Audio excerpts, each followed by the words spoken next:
Hey there, thanks so much for joining us today. My name's Leanne Allen and I work for the International Office at Macquarie University. We're here today with Emma and Queenie, who are going to tell us a bit about their experience as part of the Doctor of Medicine program. And we have Harvey up here as well. Emma, can you tell us a bit about yourself and then Queenie? Yeah, sure. So I'm a first year medical student, so I just started here, but I am an international student. I'm from Canada. People may know Peterborough, Ontario, but 2 hours north of Toronto is all you need to know. And I did a Bachelor of Science at Ontario University Institute of Technology, UOIT, and a Master's in Public Health at Brock University, and then I've landed myself here at Macquarie. Okay, and Queenie? Yeah, so I'm a second year medical student, so this is my second year in Sydney. Previously I did my undergrad in Melbourne University, a Bachelor of Biomedicine, and so I've just been in Australia for about 6 to 7 years, but Sydney's still a new place to me because I'm an international student. I was born in Singapore, forgot to mention that. But yeah, so that's And what's your motivation for studying medicine, Emma? That's always like a hard question. I think growing up, I always knew I loved the sciences, specifically biology. Sitting in classes, being like, that's what's happening in my body right now, was always really fascinating. But then I also wanted that stereotypical idea of I really wanted to help people. And my master's in public health kind of helped me with that too, like seeing how important health is to help people living good and fulfilled lives. And medicine kind of ties in the biology, helping people, and I get to live life continuously curious now forever. So I think that's been And you're 7 months into the 4-year program. yeah, and still curious, still loving it. I still feel like I'll help people eventually. So those are all good things. Yeah. And Queenie, why did you choose the Macquarie degree? okay. Well, Macquarie is a new program, and it's just something that's novel. It's something that's new. So I've spoken to a few people. The syllabus is a lot different from other schools. So we were discussing earlier that with other schools that have been here for like ages, the syllabus is exactly the same. The lecturers are just teaching the same content over and over again. But over here, we're taught by specialists who are like at the top of the game. They work right above us. They come down for lectures. Everything that we learn is up to date. We've got great resources, and just being here, just knowing the way that it's run, academic staff, and just supportive staff from the back end who help us through our degree. It's just a lot different, and it's fresh. And when you go out there, you've got something new, something novel to share with the world. Yeah, I don't know. I think like as Queenie was saying, it's since it's new, everybody from the clinicians that are teaching us to the support staff and like the admin staff are excited to be here, and they all kind of have a stake in the game on how it goes. So you don't have any professors that are just here teaching to occupy some time. They all want to be here. They're all excited for you to learn, and they're all handcrafting the syllabus as it goes, and they're figuring things out along the way. So we're not stuck in any tradition. Obviously, we're building traditions, but if there's something that they've run into that maybe didn't work out perfectly and needs some changing or editing, they've edited it for us, and they're working on every year improving the program, and we get to be kind of part of that. And it means that you're never faced with a brick wall if you need to ask for change, you need to ask for support or something. Yeah. So my next question was going to be, what is the best thing about studying the MD at Macquarie? But I think you pretty much incorporated that into it. Another thing I like to always mention is how close-knit and how small the community here is, because currently my intake has about 50 other people. She's got about 60. And just building that bond, it really carries into the future.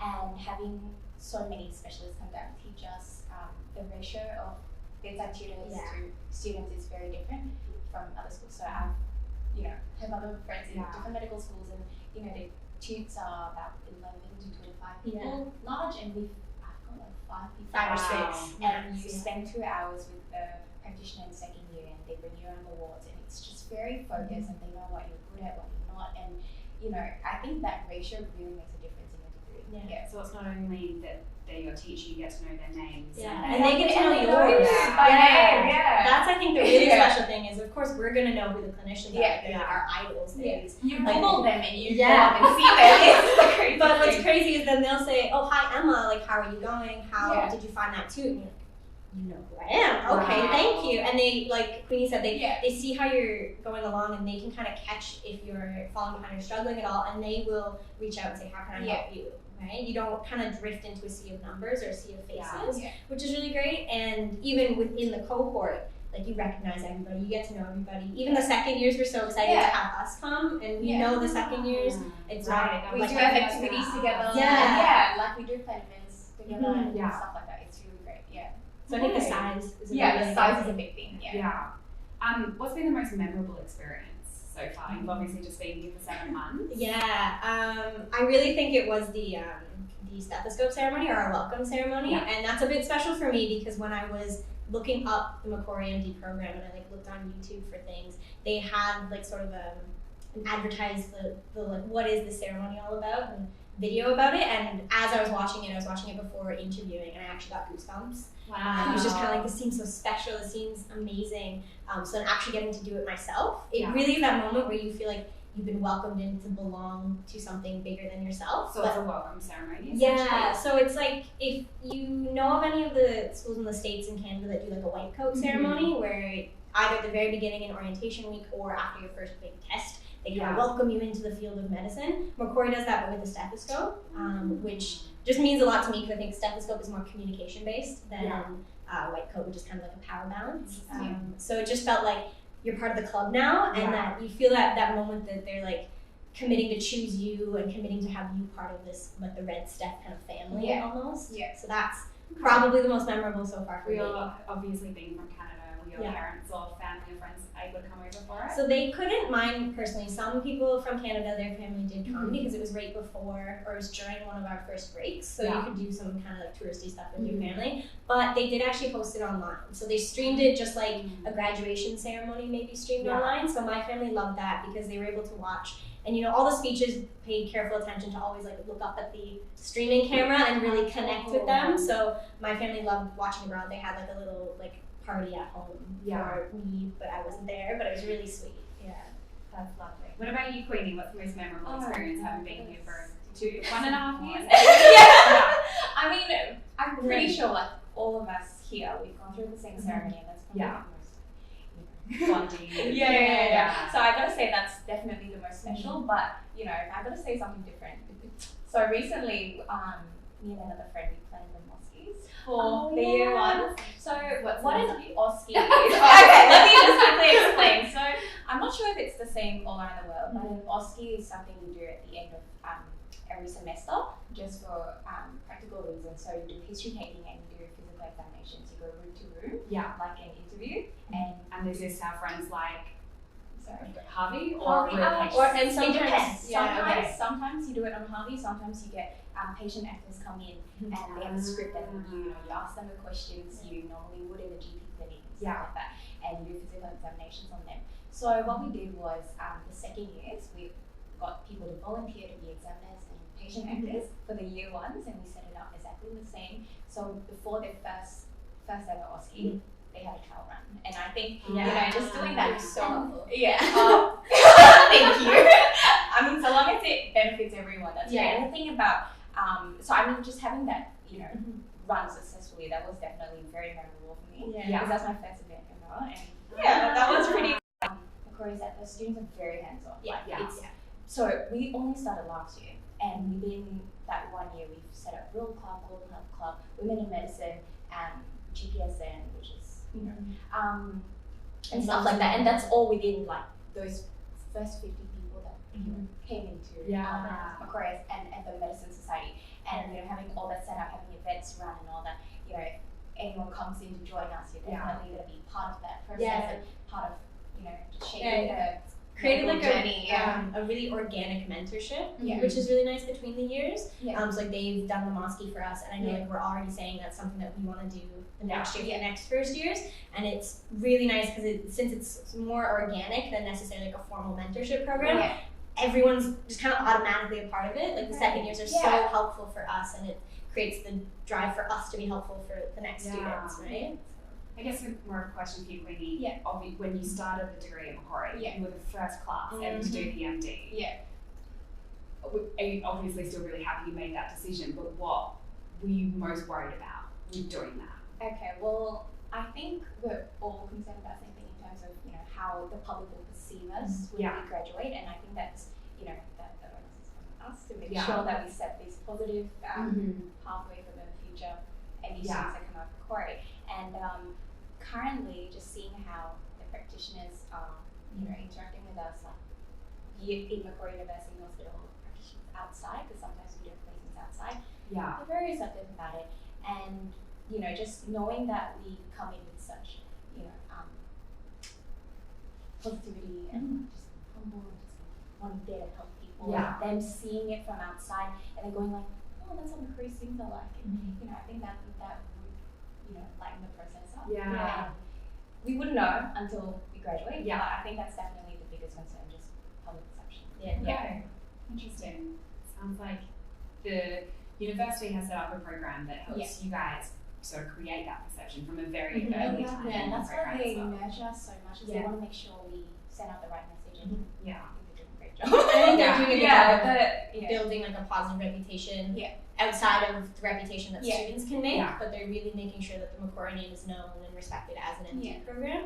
And the uniqueness of the program really helps it be something memorable for people, and then because it in our stems from generation internally, the academic staff, like I mentioned, they're just amazing. And I think that translates onto us, and then us going like, oh my god, Macquarie is great, and this is the confetti you don't want to bring out. So it's just passion being and it's just all there, and it just kind of, you can't help but see that passion go outward, and as that goes outward, it's going to get louder and louder with each class that comes through. A good kind of infection going around the hospital. The only good kind. What is one piece of advice you would give a prospective student that's thinking about Macquarie? Should I start there? If you got it. Okay, well, so second year is a lot different from first year. So first year we use all theory, and so obviously the advice is be regular and consistent with your work, and pays off. But the thing about second year is that we start going to clinics and we start going to surgeries and all that. And because Macquarie is the only university so far in Australia with our own private hospital, and it's a teaching hospital, which means they all know that students are going to be roaming around, and you're free to talk to any patients you want, as long as you ask for permission, you consent. And I think that sets us apart in terms of just the amount of experience we get to have. And so my advice would be to just take charge of that, and just go up there whenever you've got free time, talk to any patients you want, just to improve your patient rapport and stuff like that, because I don't think other schools have that same opportunity where you can just go upstairs and talk to anyone. Like the building's literally it's literally just across. And I think kind of going off that, the idea of like just seizing those opportunities, I would say for any student, like, I mean, we're saying it to them in the face, the staff are here because they want to be in, because they want to see us succeed.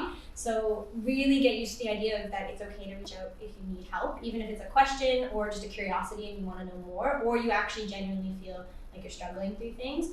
It is so easy here to just say like, hey, could like maybe you stay 5 minutes after 2 and just help me with this question, or ask a clinical tutor for like personal feedback so that you can grow. And that will just help you all through it. Like, we're still learning theory, but it all builds on each other. So the moment you have a question, you have to ask, but it's also such a warm and receptive environment that I start getting used to asking in first year, and then it's just going to be easier and easier, and they're never going to let you fall behind as long as you're kind of putting your hand up saying, Have you been in the clinical environment yet? And if so, what year did you start doing that? Queen's probably better. So we don't get to do it in year 1. Oh, actually, so we do, we start with, there is a small placement in first year you can either do it at Sargood, which is like a physiotherapy, like spinal rehabilitation clinic, or you can do it at Wise, which is a specialist emergency clinic. So it's kind of taking in those cases that, don't necessarily need a hospital, but aren't worthy of just staying home. So like kids' broken arms and things like that. And we were there. You would sign up for like a sort of shift that was about 6 hours, and you get to go and shadow this emergency physician. And it was really cool, really interesting. I did Wise, and I was, this is amazing. So we did get a sort of window into clinical experience in year 1, just semester 1 even. Some people were in there in week 6. So you really start early with sort of real patient interaction, and we also have. And have you been upstairs to the hospital? Not in this, no. We haven't been. I'm sure if we wanted to walk around, we could probably seek that opportunity, but we haven't been like in a bedside too yet.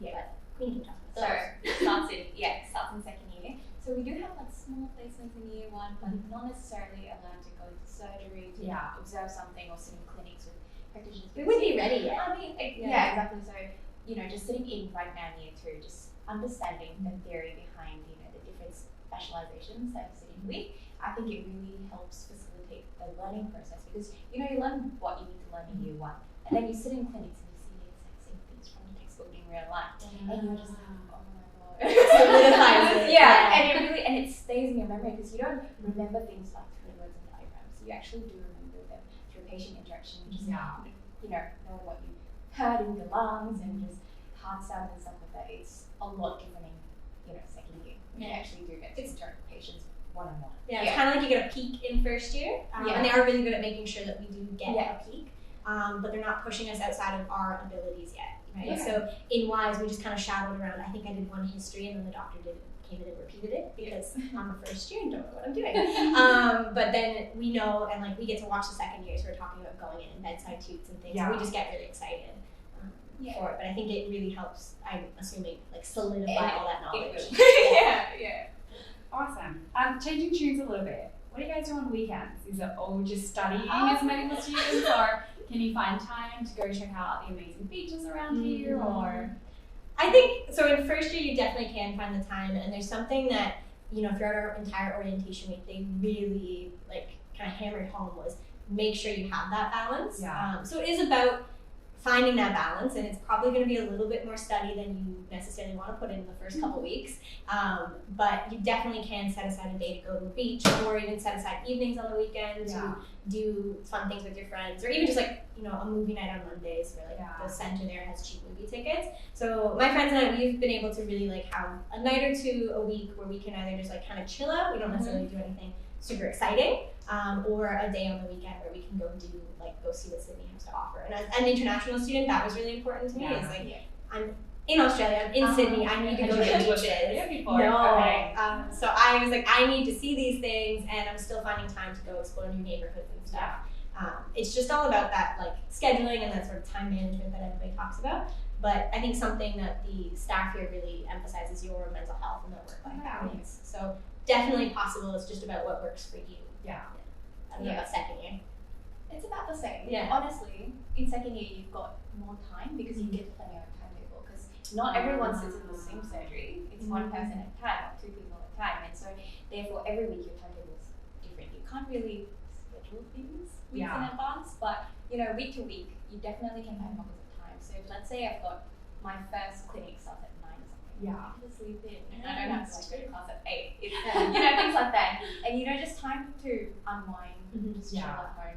And definitely do have time on the weekends, because so long as you get your study done, and so long as you feel like you're, you know, catching up really, and like being consistent with your work, following on from year one, it's actually pretty okay. So I do go out with friends, dinners, like nothing crazy. So when the weather was a lot nicer, Sydney's famous for beaches. I do go to beaches a lot.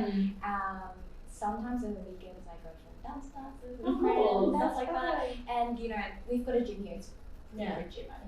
Do you gym? No, I haven't seen this gym, but we have friends. They do like a swim club after classes on Wednesday. They all go and swim for a couple hours together. So that's like another example of like something you can do that's right on campus too. Because they've got so many classes, and you just go there with friends, and that's an activity in itself. It's 1 hour, sweat it out, relax, chill with friends, and then go back to the But do you guys have a part-time job at all? Or do any of your classmates that you know aware of? Some of my classmates do. So there is time for that. I don't. There's like a little bit messy. As an international student, you can. But I was thinking, you know, I'm coming to a new country. Let's settle in first. But Wise. But I do have friends who they're working in like labs and things like that, where they're able to have a pretty flexible schedule, or at least have employers who are able to respect that they can't work certain times, and they're able to, you know, take off the whole exam week and things like that. So I think it's definitely possible. It just is about, again, time management, but then also making sure your employer knows, like, I'm a med student, that's my priority. I would love to work here, I want to work here, but we need to be able to work together so that I'm able to work and not burn myself out or not sacrifice my studies. But the people who have part-time jobs, they're doing well that I know of. It's just, you know, time management. Cool. You mentioned before that the faculty really care about mental health, and there's a big emphasis on making sure you have time to have a balance. Have you ever had to seek out support staff, or is it easily available for students if you just need to talk to someone or get extra clarification, or would you say Macquarie has those support networks for students? Yeah, I'd say they're definitely there. We were actually just talking before where I haphazardly kind of made a joke in a tutorial that I was really stressed. Yeah. And instead of even me seeking out help afterwards, that clinician, like when we were packing up and ready to go, she just like said, "Hey, can we chat for a second?" And she just checked in saying, "Sounded like a joke, but you said you're really stressed and you're having a hard time this week. Are you okay?" Yeah. And that was so natural and so easy for her. I mean, she's a GP, so she talks to people like so easily, but it was still like even a joke didn't go unregistered. And that made me more confident. I mean, I was like, no, I'm fine. I'm okay. Thank you. But it did make me confident that when I needed to, I could seek out pretty much any member of staff and who I felt comfortable with.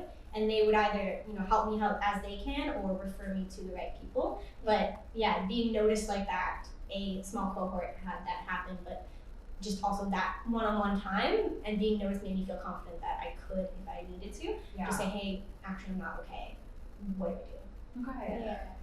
So drawing back from what she said, like I personally haven't gone up to someone to say I need help, but you know that they're watching you, and you know that if they see you struggle, they will reach out to you. And I've got other friends who sometimes may need a bit of help, be it mentally or academically, and I've heard that the staff have been really, really helpful. You can just walk in there and they're like, "Hey," and they know you by name, and they're just like, "What do you need help with?" Vouch for them. They will go all out for you. And when a staff member here asks you how you're doing, they genuinely want to know, and they're genuinely concerned. It's not just a passing like, "Oh, how's school going?" It's, "How are you as a person? Are you okay?" And it does make you feel confident that if you weren't, you would kind of be caught. And they're constantly reminding you of, if you need to reach out, here's like who you can, how you can, when you can. Even when you bump into them getting coffee, because sometimes we bump into them getting coffee, the staff here, and they're like, "Oh, how are you going with the calls and stuff like that?" They genuinely mean it because they remember you and they want to make sure that everyone is mentally okay and they're studies. What's one negative thing? Like, everything's been positive, which is fantastic. I think for someone watching, they'll be like, surely it's not all rainbows and pretty days. Is that the same? One thing I would say that I'm sure you can kind of build up a bit more, but it is a new program. So there are going to be little hiccups, sort of. I've only ever experienced them sort of administratively, where we've asked a question and they're like on what's the policy for this, or how is this going to, like, what's the schedule for this, and they kind of go, "We'll get back to you." And they always get back to you, and they are very receptive to feedback on things. Like, they've created a committee to oversee year 1 and 2, and they have 2 student reps. I'm one of them, as well as a second year. And they ask us, like, this is a change we want to make, or is this what the students are experiencing? Tell us what they're experiencing, and we will make edits and improvements. So I think just being prepared. It's a new program. There will be hiccups, but none have impacted like my feeling of actually belonging here or my education here.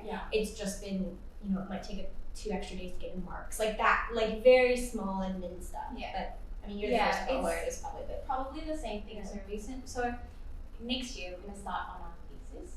We've got a research project going on, and I think, like what you said, because it's a new program, we've never done it before, especially with my year. There were times where you're like, "Oh, I don't know if this is how it's going to be or not," and because they're so receptive to feedback, sometimes you feel like you're building a course with them, and that can bring uncertainty. But at the end of it, you still get a set of instructions. You still finish, whatever you need to finish, and it's just small things that need clarification, that needs more time to be clarified because they've never done it before.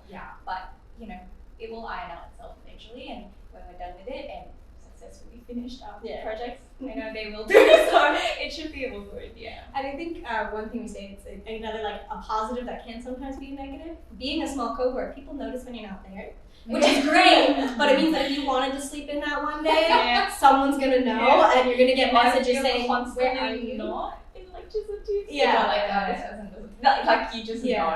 But that, I mean, that's actually a positive, really. It makes you feel like you belong somewhere. But it is fun that, like, the one day you try to sleep in, you're like, I can miss this lecture. It's okay. I'll watch it online. And then you get a million messages from your friends saying, you weren't in class. What's going on? And then the next time you see the tutor, they're like, oh, I missed you yesterday. I just needed a day. Yeah. But so I guess for some people that's a bit of a negative, but I think it's actually, you know, in the grand scheme of things, positive. Yeah. Okay. So Queenie, going into your third year next year is obviously doing the India component, which is a compulsory part of the course. So you'll be going there for, I think, 4 months in 5? In either the first half of the year or the second half of the year. What are you most excited about and nervous about for that part of it? Okay. Good question. Because recently we've had our 1 week break and Macquarie actually sent 2 students to go over to check it out.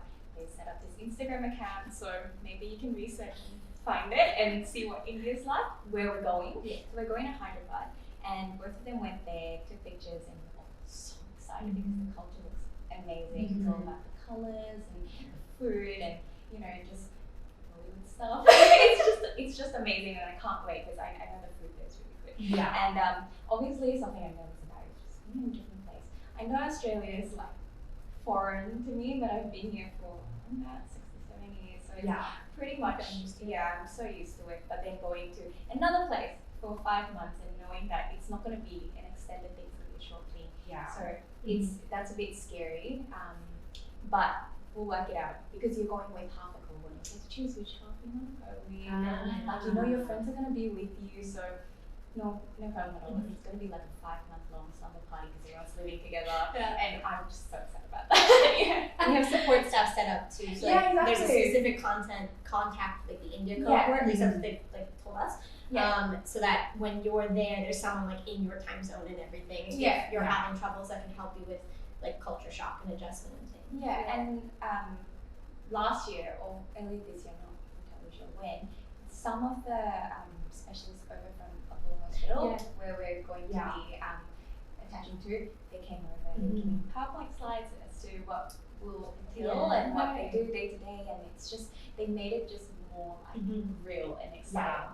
And you know, when some of those specialists are just doing like such cool things. They are, because that hospital is really well known in India, and they are pioneers in a lot of the technology there. It's really exciting because you don't even see it here, you get to see it there, and you know the demographic of patients that they have there is definitely different from what you have here. And that's just another, you know, insight to medicine, just being all around the world, looking at different demographics. Very cool. Yeah. So Emma, you'll be going in 2021. Yes. Math is hard. And I think something that, because it's a little bit more abstract, right? Like, so obviously we're more excited than we are nervous. There's obviously like the cultural differences and things like that. But one thing I'm really excited about is you kind of do, correct me if I'm wrong, but you do like this similar rotation schedule to the cohort at the same time, kind of? So you kind of get to compare the two different healthcare systems. So obviously there'll be some timing differences and things, but you will see something here and get to know what it is in Australia. And for me, that's a very similar demographic to back home. So it's kind of like, you know, Commonwealth kind of healthcare, and then you go to India and you see how it's handled differently, how it presents differently, because there's different diseases that could be the same disease. It's different. So I'm really excited just to kind of do that compare and contrast. And to me, it's really like Macquarie putting its money where its mouth is, saying global health. You know, we're going to make sure you get that global exposure. And then, as an international student coming to Australia, you know, by that time I'll probably feel very adjusted to Australia, but it's scary to go to a new place, but I'm just more excited. I think most international students were kind of here like collecting experiences. So that's just another kind of like one to add to the collection. Cool. Okay, one final question. For anyone watching this, they may have a couple of offers from multiple different universities or just in the initial process of looking at Australian medical degrees. What's the one piece of advice you would give? One thing, it's a little long-winded, I'll try to summarize. But I always tell any student, like, I love Macquarie, but Yeah. you need to love Macquarie for yourself. So I tell them, instead of just looking at the schools and comparing, create your own priority list first. So for me, it was global exposure, small cohort. I'm basically describing Macquarie here. And I made that priority list, and then I ranked all of the different schools that, you know, while I was just researching them, or schools that I actually interviewed with, or schools that I got offers from, and ranked how they were against my priorities. Because the school may look really great on paper, but if the school's not prioritizing what you want from a program, no matter how great that school is, it's never going to feel quite right. So I would say, like, try to get those priorities for yourself sorted, and then see how the schools fit against it. Because everybody here at Macquarie loves Macquarie for what Macquarie is, and I think that's what makes it really special. And like I said, like, when I detailed out my priorities, it was just Macquarie. But it might not be for some people, and that's okay. So, and I would tell them to, like, you know, entertain schools even if they may scare you a little bit. So the India component can be really confronting to people. But look at the rest of the Macquarie program. If that's pulling you in, I think then it's still like a good star to go. I think she's good. Honestly, you know, when you compare schools, you're not just looking at the program itself, you're looking at the whole experience as a whole. You know, when I'm studying in Macquarie, it's not just the MD program that I'm associated with, I'm associated with the entire student body and the environment that the school set up in. And, you know, we've actually interacted with the Vice Chancellor, who used to be a doctor. Fun fact. And he's just very engaged with campus engagement. And you can just tell it's a lot different from, you know, other schools that I've been in. And it's made a difference to my education. It's not just, I'm going to school for MD, I'm going to school because, like, you know, I just love being in Macquarie. And the school pride is just a lot stronger here than any other schools that I've been in. And I think that makes a lot of difference. A fun trick that I used as an international student, because you can't go on tours. You can do like virtual tours and stuff, but you can actually like Google Maps it, and you can drop the person into little pictures around Macquarie. Because for me, like, the campus environment's really important too, and I was really upset because I was like, I don't really have a way to rank this because I can't go see them, right? I can't afford to fly to Australia just to look at the schools. But I just took my little Google Maps guy and I put him in and got to see the 360 like degrees. And Macquarie as a campus is beautiful. They call it like a parkland campus because we've got this lake in the middle and all this green space. And it's one of those things where you can take a 2-minute walk on campus and almost forget you're on a university campus. Really great for like a mind break, right? So yeah, as you're comparing schools, try to like see the pictures as much as you can, but also try to see the pictures that other people take, not just the institution. So like take your little Google Maps guy on a tour. And like just its location in comparison to the city. So we've got Macquarie Centre, it's just right across the road. Which is a big shopping centre. It's huge. It's literally got everything. They've got a nice skating rink as well. It's great to have the most international brands under one roof. Fun fact. I recognize hemisphere, sorry. I recognize a lot of the brands. So that could like tell you something. Or some of the other malls in Sydney, I'm like, what are these places? It's just so accessible because like all brands of supermarkets are there. You've just got so much option. It's just one road across. And you know, like 45-minute train to the city. It's just so convenient, just its location, because you have to take into account the campus that you're going to be in, and a lot of medical schools don't have the campus on the main campus. It's a little far. And you know, just being in the heart of Macquarie University and just being next to the hospital and its location to the city, I think it's nice. amazing.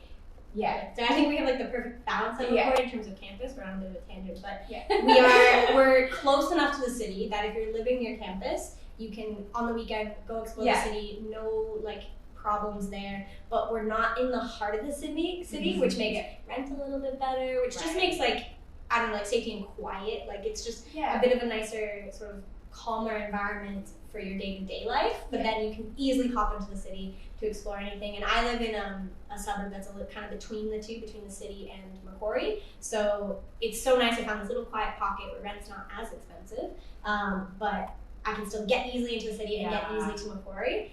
Where if you're studying at a school that's in the center of a big city, you're paying center of big city prices, right? For everything. And you're not motivated enough to like leave the city. Because when I was back in Melbourne, I lived in the city and never went out. Just being outside of the city and then going in whenever I need to, and going to the beaches around and the suburbs around, you really get into the Australian culture. That's awesome. Cool. Well, I hope that was helpful for everybody. And if you're starting the 2020 intake, these will be your colleagues in the future years. So if you have any questions, let us know, and we look forward to welcoming you to the university.